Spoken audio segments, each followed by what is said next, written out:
Fa niaona tamin'ny délégation SADC kosa nitolakandro teo ireo mpikarakara ilay conclave teny Ivato dia ny FFM izany, ny CSC ny mpitandro ny filaminana ary ny CMDN mazava ho azy ny mahakasika ilay conclave sy ny mety toy izay no isan'odiny natao anatin'ny fotoana.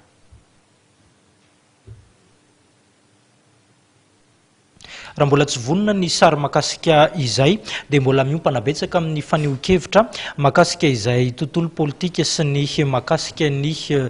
conclave notanterahana teny Ivato izay hatrany ny vaovaontsika manaraka. Anisan'ny nandray anjara tao anatin'iny conclave iny ihany koa moa ny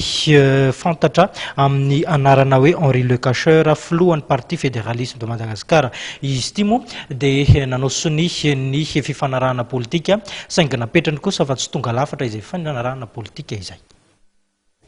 Anisan'ny nanao sonia fehin-kevitra izay nivoaka tamin'ny fivoriana teny Ivato, Andriamatoa Henri Lecacheur, filohan'ny Parti Fédéraliste Malagasy. Manay sahady anefa ity parlementaire ity fa tsy hitondra vahaolana ny fanatanterahana n'iny conclave teny amin'ny CCI Ivato iny. Tsapy ary any amparany dia hoe iny ary ny zavatra nivoaka tsy nahitana consensus. Raha tonga anahy ny teny omaly hoe tsy ahitantsika vahaolana ary tsy misy vahaolana izy ity satria tsy mitovy hevitra ny zahay mpanao politika rehetra ary mazava iny ka saingy nisy korotana kely ny hafarany raha ohatra ka balantoy iny kanefa moa ary misy andro zany na tiana na tsy tiana tsy maintsy korotana ity ka zay natonga anahy hoe miangavy tamin'ny intervention hoe raisinareo maramila ity zavatra ity satria afa resy lahatra hoe tsy ilamina ity zavatra ity.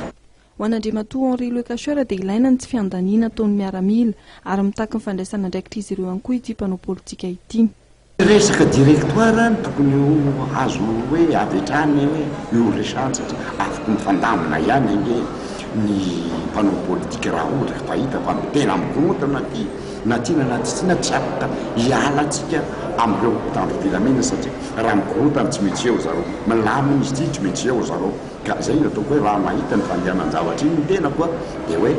resy lahatra karim-bola teneny koa hiala-pitsiny vahoaka zany raha ohatra ka tsy fanaraka amin'ny hevitra hoe raisinareo miaramila satria mety hiteraka korotana ary ififandonana mihitsy eto amin'ny firenena raha ohatra ka tsy mifanaraka satria tsapa amin'izao fotoana tsisy fanarahana atao tsisy consensus tao ka mety tahotra zay natonga anahy hoe raisinareo alaminanareo amin'ny fomba milamina fa tsy resaka hoe sahala hoe coup d'état ny tenenina na hoe directoire militaire d'une manière méchante ny teny vazaha fa